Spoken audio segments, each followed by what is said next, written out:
Here are today's top stories. President Duterte seeks to unite squabbling factions within administration party PDPLaban. The MMDA is set to enforce a ban on provincial buses in parts of Edson starting on August 15. Analysts remain optimistic despite the slow economic growth posted in the second quarter of the year. And Batang Gilas beats Bahrain to book a spot in the FIBA U18 World Cup. Good day, I'm Pia Rosas Marato. Welcome to the PNA Newsroom.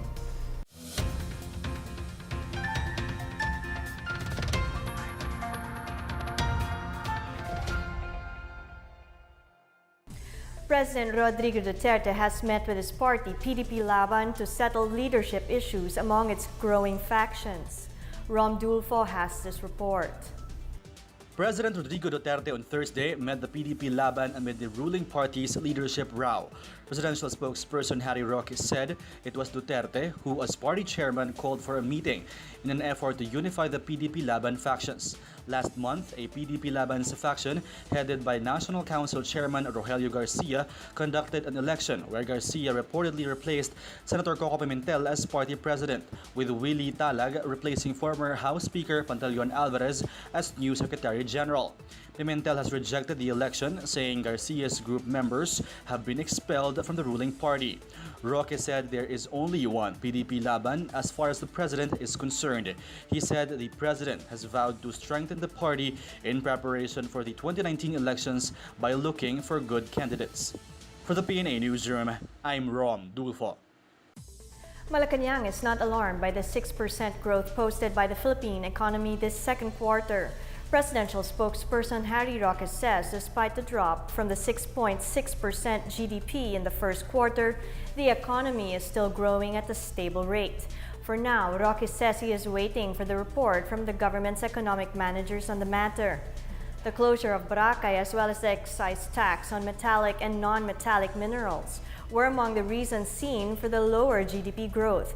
Meanwhile, NEDA Secretary Ernesto Pernia remains hopeful about achieving at least the low end of the 7 to 8% growth target range for the year with the implementation of policies towards attracting more investments. The Metropolitan Manila Development Authority will start the enforcement of the provincial bus ban along the portion of Edson August 15. Under the policy, buses coming from the north shall end their route in Cubao, Quezon City, while those coming from the south shall end their route in Pasay City. Those without terminals in Pasay City can use the agency-operated Southwest Interim Provincial Terminal. The policy takes effect from 7 a.m. to 10 a.m. and from 6 p.m. until 9 p.m. Monday to Friday, and violators will be fined 2,000 pesos. The Philippine Navy has formally test-fired its Spike ER surface-to-surface missile off Lamao Point in Limay, Bataan. The missile was fired from one of the Navy's multi-purpose assault craft. Navy spokesperson Commodore Jonathan Zata says the Navy, together with teams from Rafael Advanced Defense Systems and Department of National Defense, oversaw the test firing activity. The Spike ER system, which arrived in the country last April, is the Navy's first missile capable of penetrating 1,000 millimeters of rolled homogeneous armor and has an effective range of 8 kilometers. Tropical storm Carding continues to enhance a southwest monsoon as it moves northwest, bringing widespread moderate to heavy rains over north and central Luzon. Pag-asa says Carding was last seen east-northeast of Basco, Batanes. It is expected to leave the Philippine area of responsibility tomorrow morning. Meanwhile, a tropical depression was spotted west of extreme northern Luzon outside Par. Scattered to widespread moderate to heavy monsoon rains will be felt over Batanes, Babuyan Group of Islands, Ilocos Region, Cordillera Administrative Region, and the western section of central Luzon. The southwest monsoon will also bring scattered light to moderate with at times heavy rains over Metro Manila, Mindoro provinces, Calabarzon, and the rest of Cagayan Valley and of central Luzon. Still to come, analysts remain optimistic despite the slow economic growth posted in the second quarter of the year. Members of New People's Army raid a police station in northern Samar.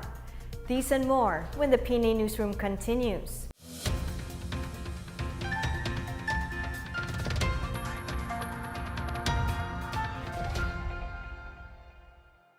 August 6, 2018 ay napaka-historic para sa ating bansa. Dito sa loob ng Rizal Hall ay dalawang batas po ang pag-uusapan dito. Unang-una, itong signing ng Philippine Identification System Act at pangalawa, ang presentation ng the Organic Law for the Bangsamoro Autonomous Region in Muslim Mindanao. Welcome po sa Cabinet Report.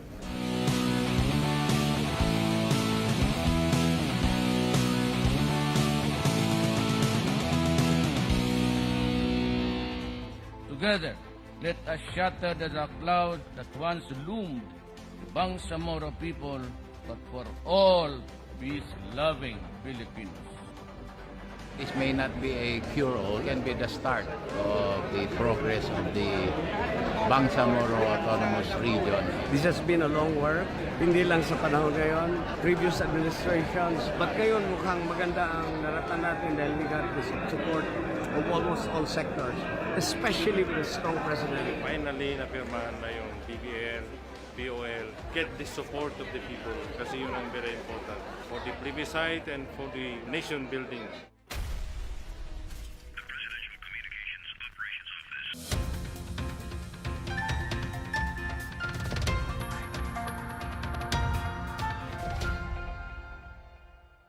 In an effort to strengthen President Rodrigo Duterte's food security program, the government is releasing some 290 million pesos to fund the fishery projects of the Navotas Fish Port. During the 42nd anniversary of the Philippine Fishery Development Authority, Special Assistant to the President Bongo said the Navotas Fish Port will receive modern equipment for the long-term storage of fish. Go said other forms of assistance will be provided by the Department of Agriculture to fishermen all over the country. He urged the residents of Navotas to take care of the fish port and its surroundings. Analysts remain optimistic despite the Philippine economy's slow growth, with domestic spending seen to prop up the economy in the following months. More on this from Miguel Hill. The Philippines' gross domestic product growth slowed down to only 6% in the second quarter of 2018, but some analysts remain optimistic about its expansion potential in coming years. Economic research firm Capital Economics said it still expects the Philippines to perform relatively well over the next year or so. Domestic demand is seen to be a major growth driver on the back of government's massive infrastructure program investment, which is targeted to increase to 5.3% of GDP this year to 6% by 2020. Capital Economics also projects an improvement of exports' contribution to domestic output. Exports rebounded in the second quarter this year, but imports posted higher growth given the rising domestic demand in line with strong GDP growth. Relatively, ING Bank Manila senior economist Joey Cuyegking said there is also a silver lining amid the economy's lackluster performance. The silver lining was traced to still robust domestic demand. Cuyegking said that 11% growth of government spending is also a plus, along with the expansion of the service sector and the rise of the industry sector. He, however, noted that downside risks remain, and these include the rise of inflation rate, which in turn affected household spending. Cuyegking added that the higher growth of exports over imports is another factor seen to slow growth in this situation, is expected to continue vis-a-vis the rising domestic demand. For the PNA Newsroom, I am Miguel Hill. The Department of Trade and Industry is looking at putting up a shared service facility that will manufacture common parts to support local assemblers of modern public utility vehicles. Trade Secretary Ramon Lopez said that instead of giving peso support to fabricators, the government will instead invest in a manufacturing facility. This type of incentive is part of the government's support to the PUV modernization program, replacing some 200,000 aging jeepneys that are practically already falling apart. Lopez says standardizing some modern PUV parts can bring down the costs of vehicles.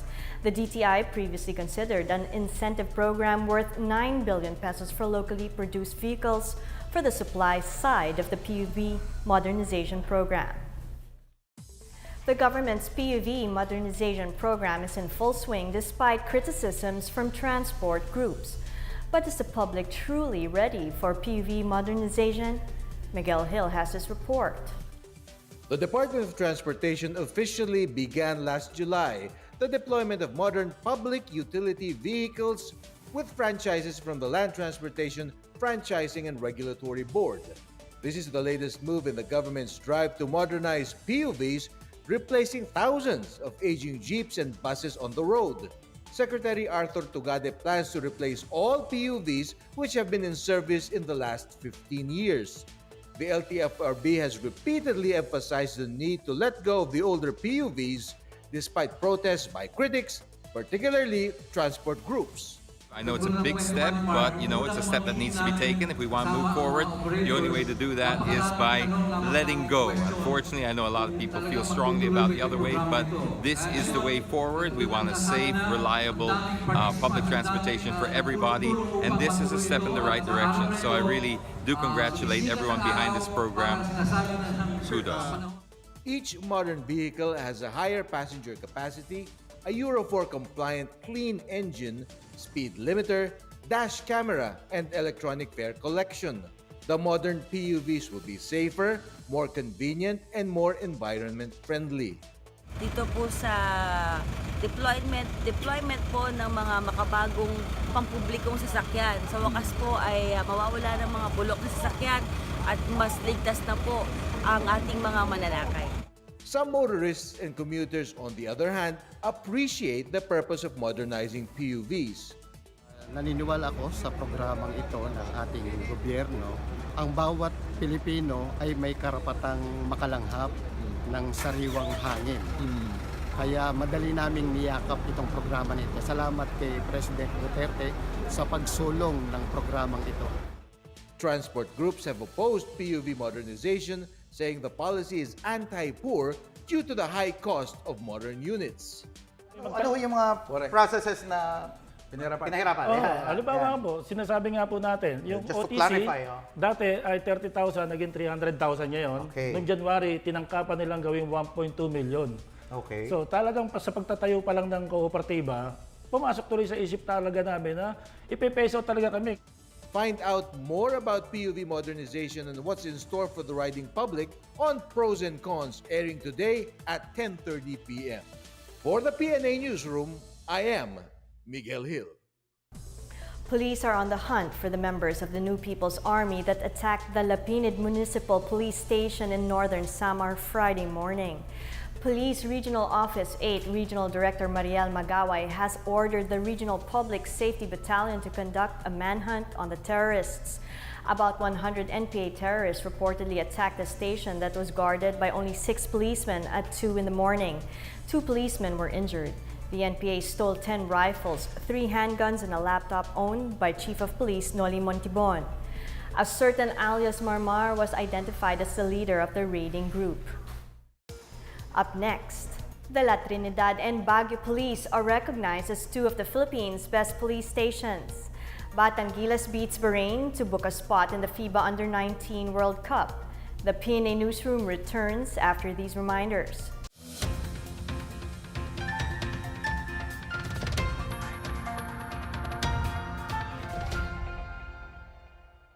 Tuloy ang jeepney modernization sa harap na inaasahang pagpapatupad umano ng phase-out sa mga lumang jeep.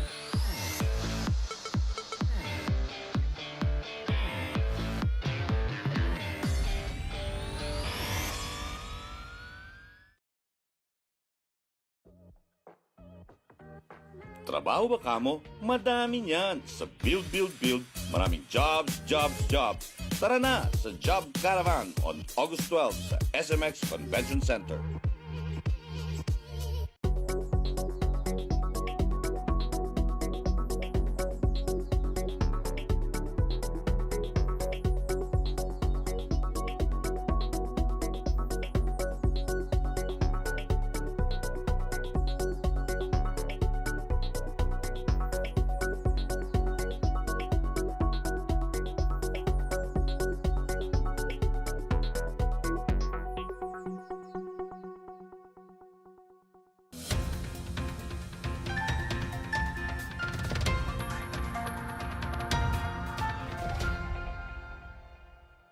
The Philippine National Police has recognized the La Trinidad Municipal Police Station, or LTMP, as the top municipal police station in the country.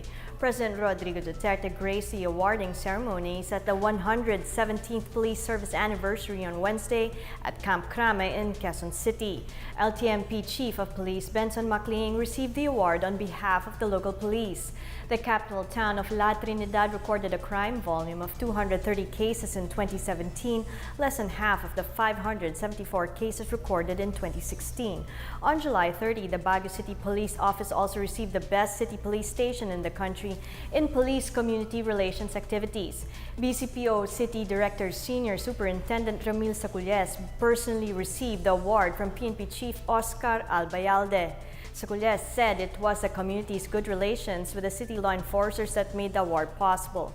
Baguio City was earlier cited by online data platform Nambeo as one of the safest cities in Southeast Asia.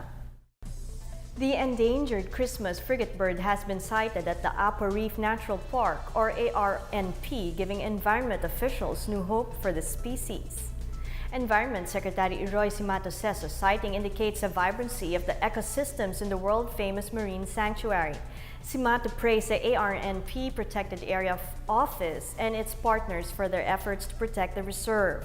The ARNP in Occidental Mindoro is the largest reef in the Philippines and the second largest contiguous coral reef on the planet. Last June 25, a Christmas frigate bird was spotted in the area, making it the third sighting of the seabird outside the Sulu Sea, where the species is frequently seen. It is considered the 9th most evolutionary, distinct, and globally endangered bird in the world. The sighting of the bird species was first recorded in Tawi-Tawi Province in 1995. Batangilas is on its way to the FIBA U18 World Cup. Batangilas booked the first slot in the FIBA U18 Asian Championship semifinals with a 67-52 victory over Bahrain in the first quarter-final game of the tournament in Thailand. The win also books them a spot in next year's FIBA U19 World Cup. Batangilas survived Bahrain's assault in the first half, eventually limiting them to 7 points in the fourth quarter. Kai Soto finished with 21 points, 10 rebounds, 3 assists, and 3 blocks for Batangilas. Edu added 16 points, 17 rebounds, 3 assists, 2 blocks, and 2 steals. Ilocanos marked the birth anniversary of Ilocos Norte Governor Roque Abdullah Sr., who is honored as a war hero and a symbol of courage and patriotism. Janice Cave has a story. Standing on a brick pedestal, a larger-than-life statue of World War II hero, the late Ilocos Norte Governor Roque B. Abdullah Sr. was the center of attraction in Luwag City on Thursday as Ilocanos commemorated his 112th birth anniversary. Hundreds of Ilocanos joined a simple wreath-laying ceremony at the Abdullah Shrine led by Senior Superintendent Cesar Pasiwen, Ilocos Norte Police Director, together with the surviving family members of the late war hero. National Security Council Undersecretary Vicente Agdamag urged residents to keep Abdulah's spirit of heroism alive in support of the present administration of President Rodrigo Duterte. Luwag Mayor Chevel Fariñas said August 9 is always a special occasion in the city and the province as it reminds everyone about Governor Abdullah, an epitome of unconditional love and patriotism. As a fourth-generation descendant of the late Abdullah Sr., Luwag City Councilor Roque Benjamin Abdullah said their family is always inspired and well-grounded for bearing the name Abdullah. Based on testimonies of elders in the province, Abdullah Sr. was the only governor in northern Luzon who did not surrender when the Japanese landed in Bigan, Ilocos Sur during the occupation period. He opted to move the seat of government of Luwag and built an army force together with Lieutenant Feliciano Madamba of the Philippine Army, which became known as the Ablan Madamba Guerrilla Group of Northern Luzon. After their successful attack on Japanese patrols in Pampaniki, Solsona, he left for Cagayan to confer with Governor Marcelo Aduru. He never came back, however, and what became of him remains a mystery to this day. For the PNA Newsroom, I'm Janice Cave. Let's now check out the weather forecast for Metro Manila and the rest of the country.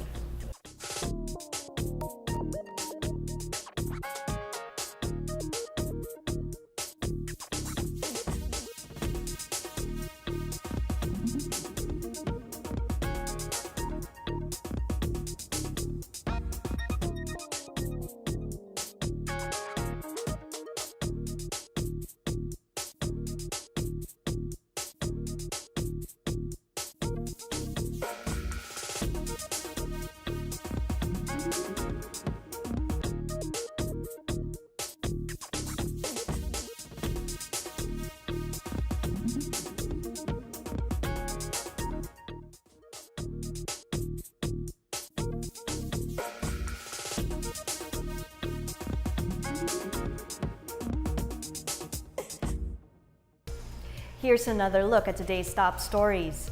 President Duterte seeks to unite squabbling factions within administration Party PDPLaban. The MMDA is set to enforce a ban on provincial buses in parts of EDSA starting on August 15. Analysts remain optimistic despite the slow economic growth posted in the second quarter of the year. And Batangilas beats Bahrain to book a spot in the FIBA U18 World Cup. Thank you for watching another edition of the PNA Newsroom. To check out these and other stories, visit the PNA website or follow the Philippine News Agency on Facebook and Twitter. For more stories about the government and how it serves the Filipinos, look for these hashtags on all of our social media platforms and websites. And that's your daily dose of the latest news and information that you need to know from the PNA Newsroom. I'm Pia Rosas Moroto. Have a great weekend.